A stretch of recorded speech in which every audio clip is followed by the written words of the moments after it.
Bonsoir, bienvenue dans le Seigneur. Soyez richement bénis et que notre Dieu Tout-Puissant vous comble de toutes ses grâces et qui vous accorde sa paix, sa joie, qui vous aide à vous sanctifier, à vous préparer pour son retour. Nous sommes tous très imminents. C'est important de se préparer, de vivre sur cette terre, certes, mais de garder à l'esprit que Jésus-Christ revient bientôt et qu'il faut être prêt. Et pour être prêt, il faut se préparer avec minutie, avec rigueur, dans le but d'être trouvé digne, hein, de prendre part au festin des noces qui aura lieu à la fin des temps.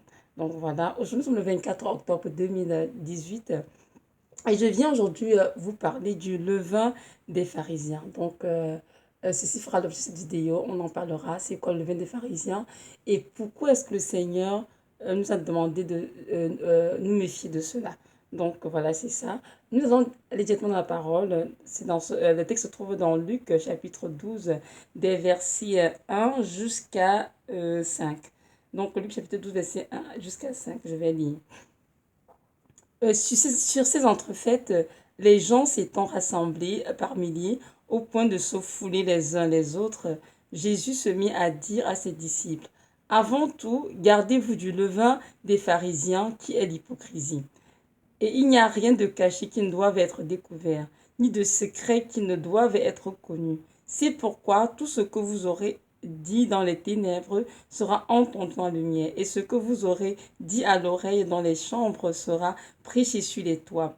Je vous dis, à vous qui êtes mes amis, ne craignez pas ceux qui tuent le corps et qui, après cela, ne peuvent rien faire de plus. Je vous montrerai qui vous devez craindre. Craignez celui qui, après avoir tué a le pouvoir de jeter dans la géhenne. Oui, je vous le dis, c'est lui que vous devez craindre. Parole du Seigneur. Donc, le texte de Luc 12, des versets 1 à 5, nous montre que le levain des pharisiens, c'est quoi? C'est l'hypocrisie. Et Dieu, ici, en commandant à ses disciples de se méfier du levain des pharisiens. Au fait, qu'est-ce que l'hypocrisie? On va aller voir ensemble dans le dictionnaire ce que c'est l'hypocrisie. Donc, l'hypocrisie, c'est le fait de déguiser son véritable caractère, d'exprimer des opinions ou des sentiments qu'on n'a pas. Donc, l'hypocrisie, c'est le fait de déguiser son véritable caractère. Donc, voilà, c'est ça la définition. Nous comprenons bien que c'est un Dieu qui marche dans la vérité, un Dieu de vérité. En lui, il n'y a aucun mensonge, en lui, il n'y a pas de ténèbres.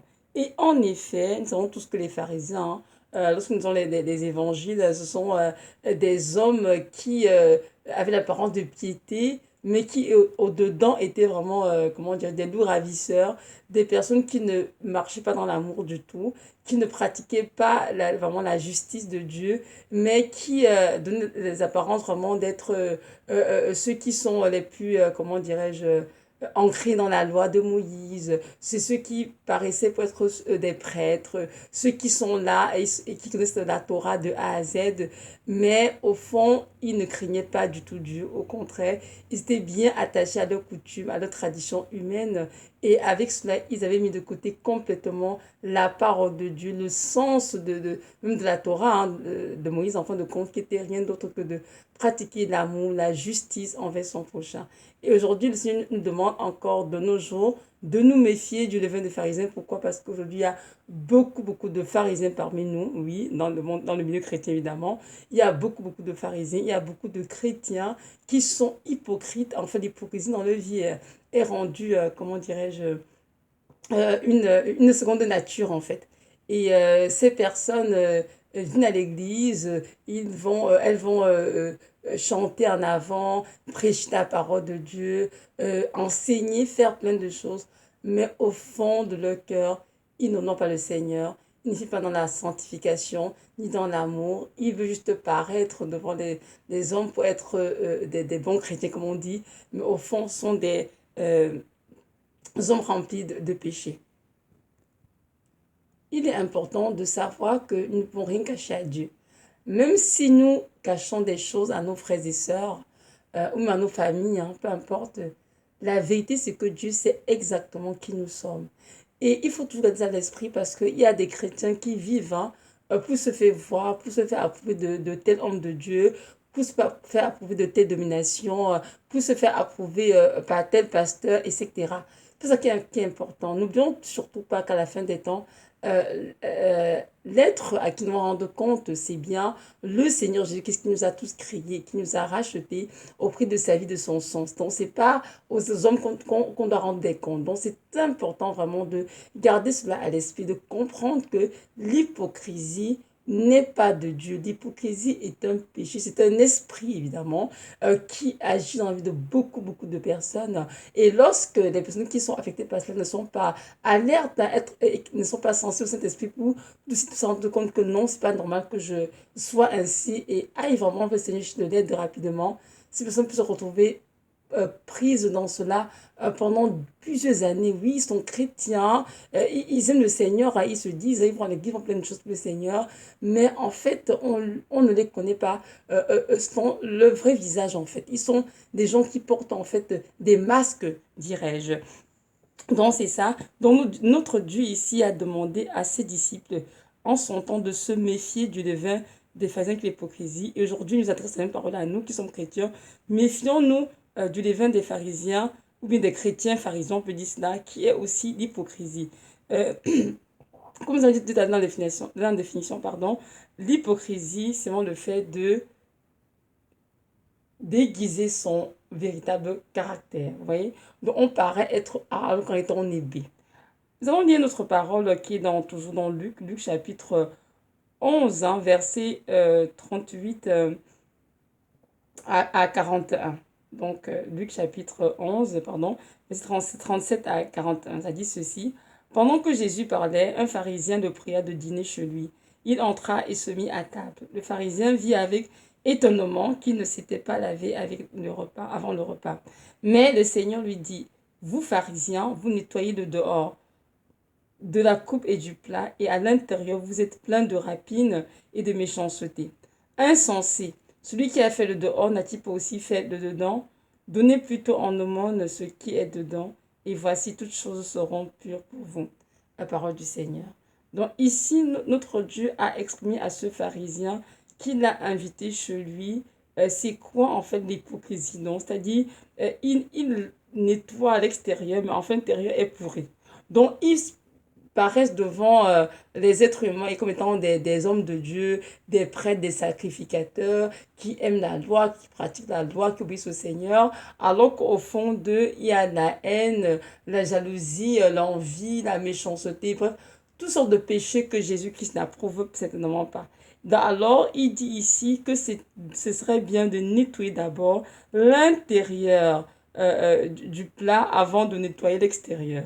Donc ici, Dieu nous dit que c'est important que nos cœurs soient avant toute chose purifiés, avant que l'extérieur s'en suive. Évidemment, c'est tout ce que qu'un homme peut faire dans sa vie, c'est-à-dire que ce soit en pensant, en acte ou en parole, toutes ces choses prennent naissance de son cœur. Donc c'est important que le cœur soit avant toute chose purifié et ainsi l'extérieur sera le reflet de notre cœur, tout simplement.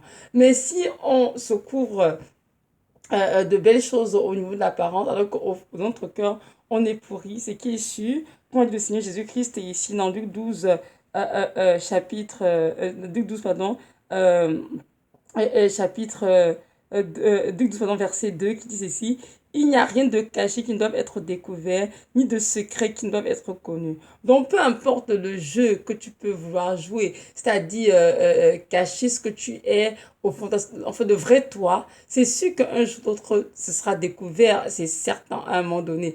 Donc, et même bien même que tu jouerais ce jeu jusqu'à la fin des temps, c'est toi qui seras perdant. Pourquoi? Parce qu'à la fin des temps, tu ne seras pas enlevé et tu te rendras compte qu'il va falloir que tu puisses vraiment dealer avec ton affaire d'hypocrisie, que tu le confesses et que tu nous Seigneur de t'en délivrer, pour que tu puisses vraiment être un chrétien qui nous a lumière pleinement et non un chrétien qui a, qui a un double visage en fait. Donc, un chrétien qu'on connaisse un angle A alors qu'en réalité, il est un chrétien connu un angle B dans son cœur, voyez-vous? Donc, c'est important de comprendre que notre Dieu ne prend aucun plaisir à l'hypocrisie. Non, il a dit dans la parole là que l'amour soit sans hypocrisie. Et lui dit, n'est-ce pas, que Dieu est amour. Donc, si nous allons marcher à l'exemple de Jésus de Nazareth, si nous allons marcher en amour, il est impossible que nous puissions accepter de garder en nous l'hypocrisie, peu importe la forme par laquelle elle se présente. C'est important vraiment de renoncer à cela, de se repentir, de dire Seigneur, je veux être vrai avec toi, je veux être vrai avec mon époux, mon épouse, avec ma famille, mes enfants.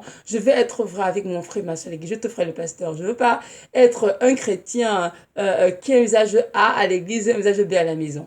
Je veux être un chrétien qui au travail, dans mes collègues, j'ai un visage A alors comme ça, j'ai un visage B. Non. Ça sont des choses qui attristent fortement le corps de Dieu. Et comme je vous ai dit, beaucoup de chrétiens jouent à cela. Ils sont hypocrites. Hein. Et lorsqu'on essaie un peu d'en parler, c'est toujours mais non, on fait semblant, tout va bien, je vais bien, je n'ai rien à cacher, je suis tel que vous voyez la vraie personne que je suis. Alors qu'en réalité, ce n'est pas du tout vrai. Retenons bien que l'hypocrisie est un terrain favorable pour que les démons, évidemment, prospèrent hein, et aussi détruisent la vie de beaucoup de gens autour de vous.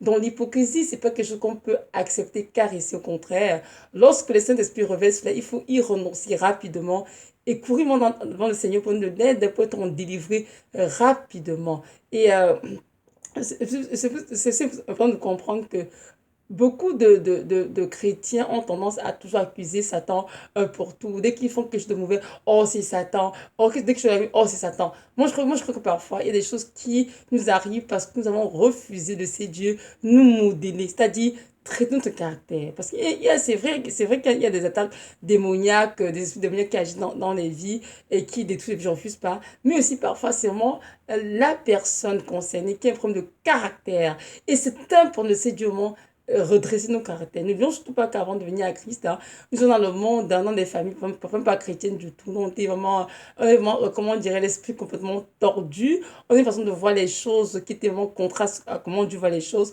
On a une façon de fonctionner qui était différente de comment Dieu fonctionne. Donc, lorsqu'on vient à Christ, c'est important de s'humilier et de laisser le Seigneur vraiment nous briser et nous façonner afin que nous soyons vraiment des enfants à son image hein, et qui portons vraiment de fruits dignes de repentance.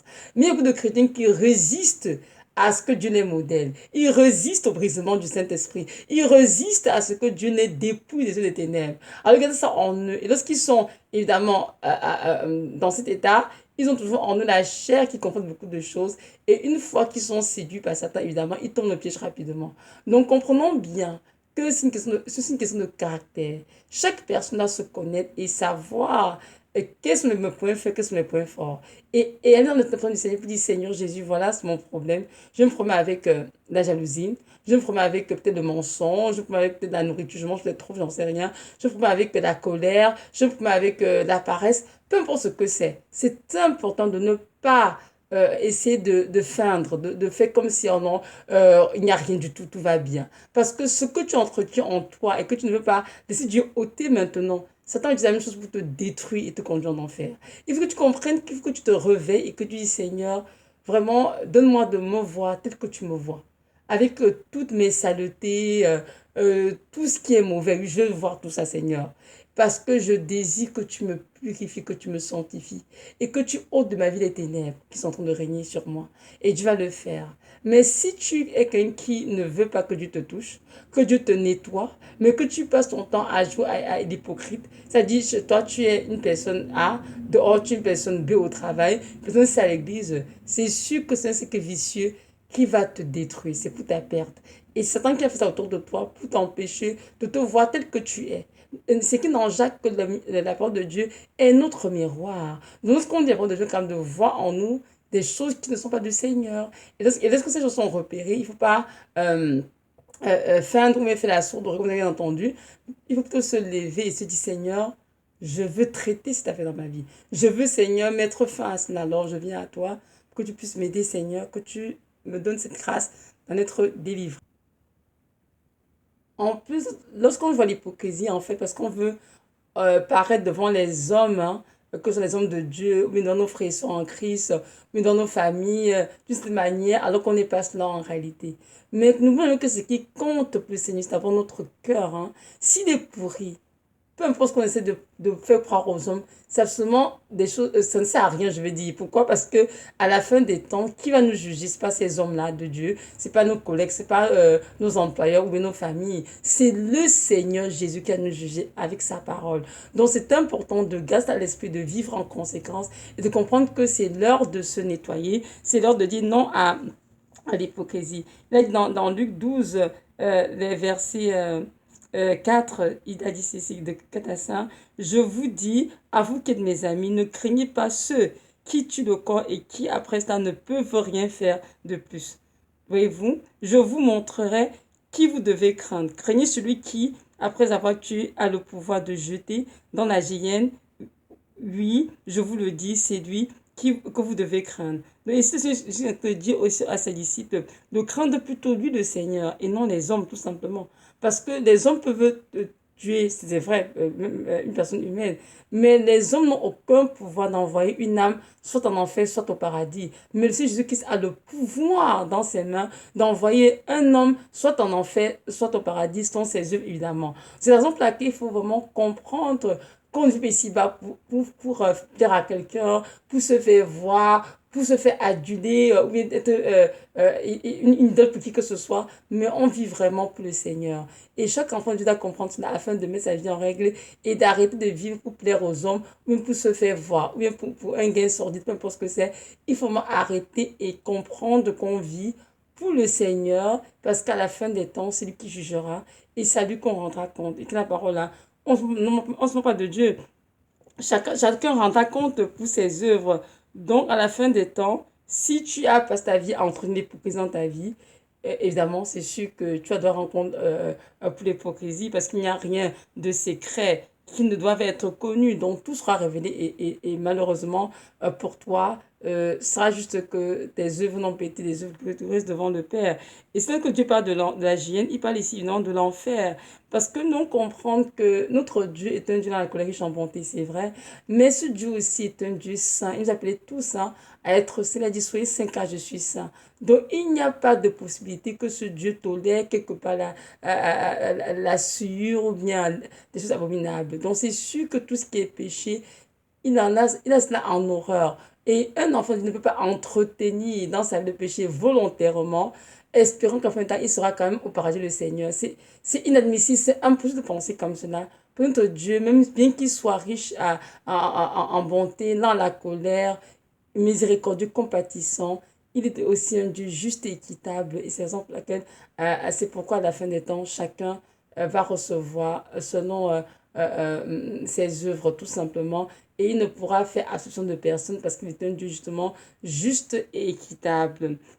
Nous allons lire notre passage toujours qui parle vraiment de ce caractère qu'il faut traiter chez l'être humain et arrêter de constamment accuser l'ennemi, Satan qui fait ci dans nos vies. Parfois, c'est nous qui ne voulons pas prendre le problème qui nous grange en main et laisser mon Dieu nous délivrer de cela. Donc, je vais lire ici dans 2 Timothée 3 qui parle ici tout simplement du caractère de l'homme des derniers jours. Donc, je vais parler de ça. 2 Timothée 3, des versets 1 jusqu'à 5. Donc, je vais lire. Ça dit ceci, sache que dans les derniers jours, il y aura des temps difficiles, car des hommes seront égoïstes, amis de l'argent, fanfarons, hautains, blasphémateurs, rebelles à leurs parents, ingrats, irréligieux, insensibles, déloyaux, calomniateurs, intempérants, cruels, ennemis des gens de bien, traîtres, emportés, enflés d'orgueil, aimant le plaisir plus que Dieu, ayant l'apparence de la piété, mais régnant ce qui en fait la force. Éloigne-toi de ces hommes-là. Parole du Seigneur. Donc ici, l'apôtre Paul a exprimé à Timothée serait quoi le caractère de l'homme de dernier jour. Ici, on ne parle pas des hommes de dernier jour, là, ce ne sont pas des païens, hein. Ce sont des chrétiens qui, justement, avant de vouloir laisser Dieu les nettoyer comme ils devraient être nettoyés, les modeler de manière correcte, ils ont refusé, ils ont résisté au brisement de Dieu. Et à la fin des temps, ils sont retrouvés à être des hommes égoïstes, amis de l'argent, fanfarons, hautains, blasphémateurs, rebelles, ingrats, etc. Et nous voyons bien autour de nous en ce moment, on voit beaucoup de chrétiens dans ce coin de cité. vraiment la cruauté des chrétiens vraiment à son comble. On voit vraiment des chrétiens qui sont ennemis des enfants de Dieu, qui craignent le Seigneur. On voit des chrétiens qui sont des traîtres, emportés en fait d'orgueil, qui aiment le plaisir plus que Dieu. On voit des chrétiens vraiment qui sont insensibles, calomniateurs, hautains, blasphémateurs. Et c'est triste de voir cela. Pourquoi? Parce que ces chrétiens ont passé leur vie à jouer un rôle, c'était quoi le rôle d'être hypocrite. Ils n'ont pas laissé Dieu nettoyer l'intérieur de leur cœur, les nettoyer en profondeur, pour que l'extérieur paraisse vraiment pour que l'extérieur reflète vraiment ce qui est dans l'intérieur d'eux. Mais ils ont continué à jouer des jeux, venir à l'église, chanter, prêcher, être impliqué dans tel ministère, être en train d'enseigner les enfants, à la garderie, faire plein de choses pour le Seigneur, alors qu'au fond, ils n'ont jamais connu de véritable transformation par le Saint-Esprit. Et on dit ce verset saint, on dit qu'ayant l'apparence de la piété, mais régnant ce qui en fait la force.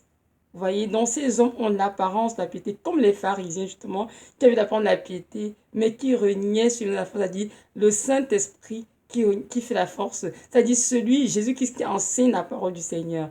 Ils ont renié la saine doctrine et ils ont choisi de vivre dans les apparences et de s'attacher aux coutumes humaines, aux traditions d'hommes. Et ces hommes, évidemment, comme c'est écrit ici, hein, verset 4, aimant le plaisir plus que Dieu. Évidemment, ces chrétiens aiment le plaisir plus que Dieu. Sinon, évidemment, pour Dieu, évidemment, ils passent leur temps à vouloir être en relation avec eux parce qu'ils veulent satisfaire en eux le convoitise.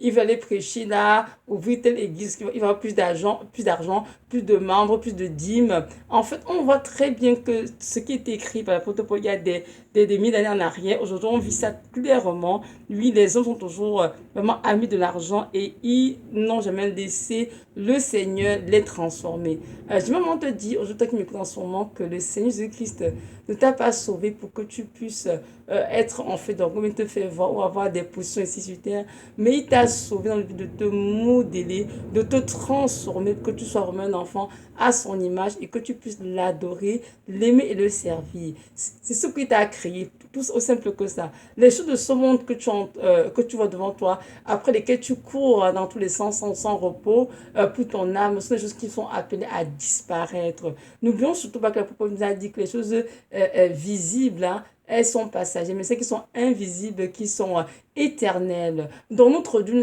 nous appelle tous à arrêter de jouer à ce jeu, d'avoir l'apparence d'être des femmes pieuses ou des hommes pieux, alors qu'au fond, nous sommes remplis de rapines, de méchanceté. Il est temps vraiment de confesser tout ça dans le Père, de dire Seigneur, je reconnais que je suis un chrétien hypocrite. Je reconnais Seigneur que quand je suis à l'église, j'essaie de faire croire que je suis ici, qu'au fond, je vis une vie de péché, Seigneur. Dans mon cœur, j'entretiens la haine, le ressentiment, la colère, Seigneur, ou le mensonge, peu importe ce qu'on a envie, peu importe ce que c'est. Dieu veut tout simplement que tu arrêtes de jouer à ce rôle, à ce jeu, dirais-je. Pourquoi? Parce que cela te conduira tout droit dans le feu de la hyène qui n'est rien d'autre que l'enfer. Notre Dieu nous donne encore le temps de nous repentir et d'arrêter avec son nom. Comme on a dit ici au verset 5, on dit ayant l'apparence de la piété, mais il renie ce qui en fait la faute. Il y a beaucoup d'hommes ici dehors, beaucoup d'hommes de Dieu, femmes de Dieu, peu importe, beaucoup de chrétiens, qui utilisent le nom de Jésus-Christ juste pour se faire voir, ou même pour attirer vers eux la gloire, avoir de l'argent, avoir des églises, ça et là, voir juste ça et là. Non. Notre Dieu dit non à cela. Notre Dieu est ce Dieu tout-puissant qui s'est humilié et qui est vécu ici sur terre et qui s'est offert en sacrifice expiatoire pour nos péchés. Donc, il est hors de question qu'au lieu de l'aimer, là de le servir en toute humilité, que nous sommes là orgueilleux en train de nous enrichir avec son nom ou avoir une certaine classe sociale, ou avoir une certaine autorité, un certain pouvoir avec le nom de Jésus. Ce sont des choses qui sont abominables devant ses yeux et c'est le temps de les confesser, de renoncer à toutes ces choses et de revenir à la doctrine pure et saine quand annonçaient les apôtres, les premiers apôtres, c'est-à-dire les Pierre, Jean, Jacques, etc. Donc c'est important de retourner à cela et de laisser le Saint-Esprit vraiment nous nettoyer en profondeur, sachant que si notre intérieur est complètement nettoyé, notre extérieur sera le reflet de notre cœur qui est rempli de propreté. Donc c'est ça.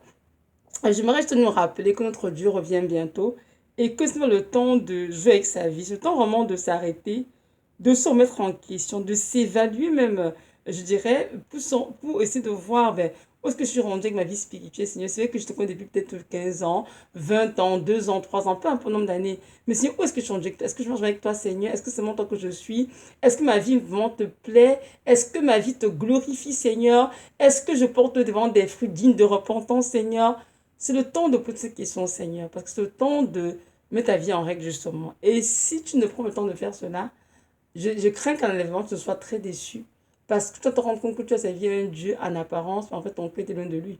Et lorsque Jésus-Christ il revient pour ceux qui l'adorent en esprit et en vérité, qui le cherchent de tout leur cœur et qui sont fidèles, qui c'est pour de vrai. Pas ceux qui jouent des rôles, pas ceux qui sont hypocrites. Donc c'est important de se méfier du levain des pharisiens qui est l'hypocrisie. D'y renoncer rapidement, de ne pas marcher avec ceux qui pratiquent de telles choses. On a dit quoi? Ces hommes-là, éloigne-toi d'eux.